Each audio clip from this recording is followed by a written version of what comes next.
Welcome to Aadan. ఈ రోజు మనతో ఆర్యన్ గారు ఉన్నారు. ఒక కార్పొరేట్ రియల్ ఎస్టేట్ కంపెనీలో డైరెక్టర్గా వర్క్ చేస్తున్నారు. దాంతోపాటు ఇప్పటి వరకు రియల్ ఎస్టేట్ రంగంలో 2000+ ఏజెంట్స్ని ట్రైన్ చేశారు. అందులో చాలా మందిని లీడర్స్గా కూడా తయారు చేశారు.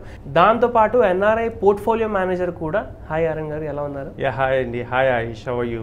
సార్, రియల్ ఎస్టేట్ దూరం నుంచి చూడడానికి చాలా బాగుంటుంది అనమాట. అరే వీళ్ళు కూడా డబ్బులు సంపాదిస్తున్నారు, మనం ఎప్పుడు సంపాదిస్తాము అని అనిపిస్తుంది.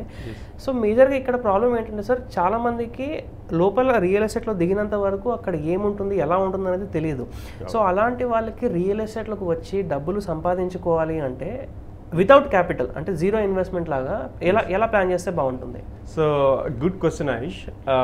జీరో ఇన్వెస్ట్మెంట్తో ఏదైనా బిజినెస్ ఉంది అని మీరు ఎక్కడ వెతికినా కూడా ద బెస్ట్ బిజినెస్ ఏంటి అంటే రియల్ ఎస్టేట్. సో దీంట్లో జీరో ఇన్వెస్ట్మెంట్ అనే పదాన్ని మేము ఎందుకు వాడుతున్నామంటే, ఇక్కడ క్యాపిటల్ ఏమీ ఉండదు. సో పర్సన్ టైం మాత్రం ఇవ్వాల్సి వస్తుంది. సో ఎలా అంటే పాసివ్ ఇన్కమ్ సంపాదించుకోవచ్చు, పార్ట్ టైం చేసుకోవచ్చు, ఫ్రీ టైం చేసుకోవచ్చు. మనకి 3 ఉంటాయి షిఫ్ట్లు. ఫుల్ టైం అంటే 8 hours తెలిసిందే. పార్ట్ టైం అంటే వచ్చి 4 hours కానీ 5 hours కానీ అట్లా. ఫ్రీ టైం ఎప్పుడు టైం ఉంటే అప్పుడు మీ టైం ఇచ్చి దాన్ని కూడా మనీ ఎర్నింగ్కి ఒక టూల్లా యూజ్ చేసుకోవాలంటే real estate is the best. అంటే వేరే వర్క్ చేసుకుంటూ మనకు టైం దొరికినప్పుడు దీని మీద రియల్ ఎస్టేట్ గురించి, వెంచర్ల గురించి, బేసిక్ నాలెడ్జ్ గురించి తెలుసుకోవచ్చు. అంటే రియల్ ఎస్టేట్లో అడ్వాంటేజ్ ఏంటంటే రియల్ ఎస్టేట్ అందరినీ అక్కుని చేర్చుకుంటుంది. So mass people, caste people, చదువుకున్న వాళ్ళు, చదువుకున్న వాళ్ళు, ఏ రిలీజియన్ సంబంధం లేదు, ఆల్ రిలీజియన్స్ వాళ్ళు ఇక్కడ తింటారు. ఇంకొకటి ఏంటి, మగాళ్ళు లేదా ఆడవాళ్ళు లేదా ఏజ్డ్ పీపుల్. అంటే మా దగ్గర ఉన్న సక్సెస్ స్టోరీస్ చూస్తే రిటైర్డ్ పీపుల్ ఉన్నారు, మంచిగా సంపాదించారు. సెకండ్ ఇన్నింగ్స్ అంటాం మేము వాళ్ళందరినీ, సెకండ్ ఇన్నింగ్స్ అంటాం. ఓకే, బిలీవ్ మీ అన్నట్టు ఫస్ట్ ఇన్నింగ్స్లో వాళ్ళు సంపాదించింది ఎంతైతే ఉంటుందో దానికి 3, 4, 5 times 10x times కూడా సంపాదించుకున్న వాళ్ళు ఉన్నారు. అంటే రిటైర్మెంట్ అయిపోయిన అబౌవ్ 60 ఏజ్. Above 60 age. మా దాంట్లో highest age 84 years. So he's already working with us and every month at least 1.5 to 2 lakhs సంపాదిస్తాడు.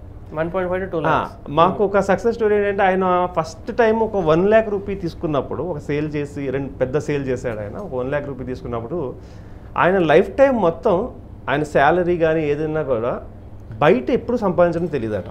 అంటే అపార్ట్ ఫ్రమ్ ది శాలరీ ఇంకెప్పుడు జీవితంలో సంపాదించడానికి అవకాశం లేదు ఆయనకి. అంటే అప్పుడు టెక్నాలజీస్ లేవు కాబట్టి.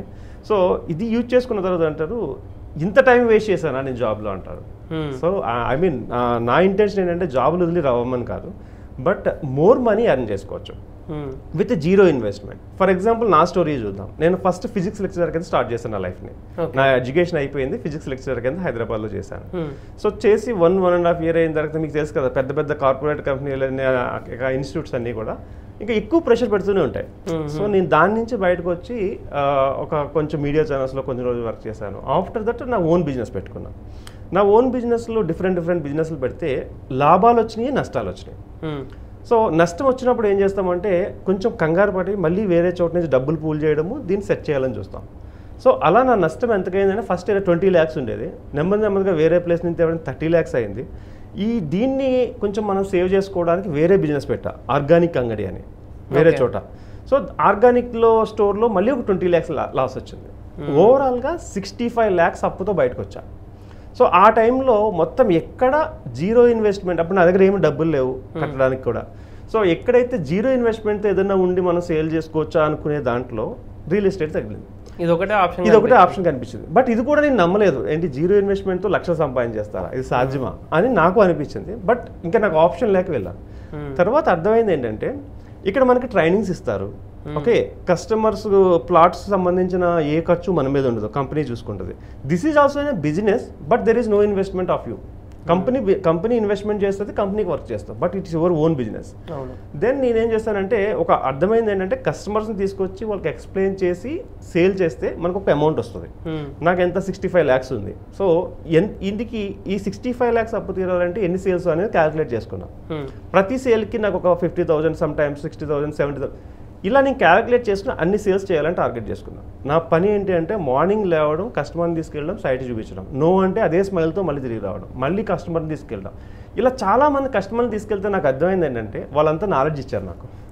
ఈ ఇండస్ట్రీలో బాగా స్ట్రాంగ్ అయ్యాను నేను. దెన్ సేల్స్ వచ్చినాయి, సేల్స్ నుంచి రిఫరెన్స్ వచ్చినాయి. విత్ ఇన్ 7 months 65 lakhs అప్పు తీర్చాను. నిజంగానా? 100%. 65 lakhs అప్పు తెచ్చాను. దాని తర్వాత ఇంకొక 1 yearలో ఒక సొంత ఇల్లు కొనుక్కున్నాను. ఆ నెక్స్ట్ ఇయర్లో ఒక కార్లు లేదా నెక్స్ట్ ఇల్లు ఇంత వస్తుందని నాకు కూడా తెలియదు, టు బీ ఫ్రాంక్. నేను నమ్మలేదు.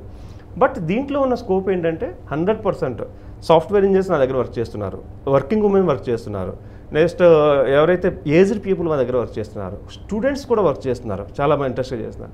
వీళ్ళందరూ కూడా పార్ట్ టైంలో మా దగ్గర 2 lakhs డ్రా చేసే వాళ్ళు ఉన్నారు, 3 lakhs డ్రా చేసే 4 lakhs వరకు డ్రా చేసే వాళ్ళు ఉన్నారు. సో నేను సజెషన్ ఏంటంటే, అంటే ఎవరైనా పార్ట్ టైం బిజినెస్ చూసుకుందామంటే ఐ రిక్వెస్ట్ యూ, ఎవరైనా పార్ట్ టైం జాబ్ చేద్దాం అనుకున్నప్పుడు, పార్ట్ టైం ఏదైనా వర్క్ చేద్దాం అనుకున్నప్పుడు మిమ్మల్ని పేమెంట్ అడిగితే మాత్రం అది ఖచ్చితంగా మోసం. జీరో ఇన్వెస్ట్మెంట్తో కాకుండా సార్ మీకు ఇంత లక్షలు వస్తుంది, మాకు 10,000 కట్టండి, 20,000 కట్టండి అంటే 100% చీటింగ్ అది, సో స్కామ్ ఉంటుంది. సో ఇక్కడ ఎవరు కూడా మిమ్మల్ని అడగరు. ఈ రియల్ ఎస్టేట్లో ఏంటంటే లెర్నింగ్ వాళ్ళే ఇస్తారు, ట్రైనింగ్స్ వాళ్ళే ఇస్తారు.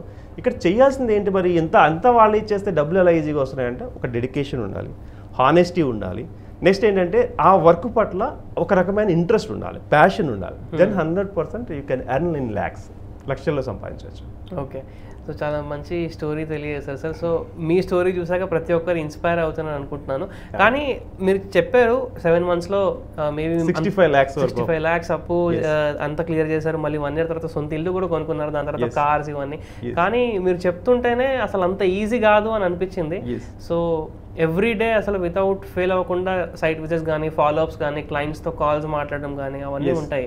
100% చేయాలండి. దీంట్లో ఉన్నది ఏంటంటే వర్క్ చేయడంలో బద్దగించొద్దు. నా ఉద్దేశం ఏంటంటే సాటర్డే సండే అందరికీ హాలిడే అయితే రియల్ ఎస్టేట్లో సాటర్డే సండే అనే వర్కింగ్ డే. సో ఎవరైతే త్యాగం చేస్తారో సాటర్డే సండేస్ని వాళ్ళు డబ్బులు లక్షల్లో సంపాదిస్తారు. సో అలా ఎన్నో సాటర్డే సండేలు త్యాగం చేసిన తర్వాత I settled in this life అనమాట. చాలా మంచి విషయం తెలియజేశారు సార్. థ్యాంక్ యూ అండి. సో ఇలాంటి ఇంట్రెస్టింగ్ ఎపిసోడ్స్ కోసం మన ఛానల్ చూస్తూ ఉండండి. Thank you sir. Thank you.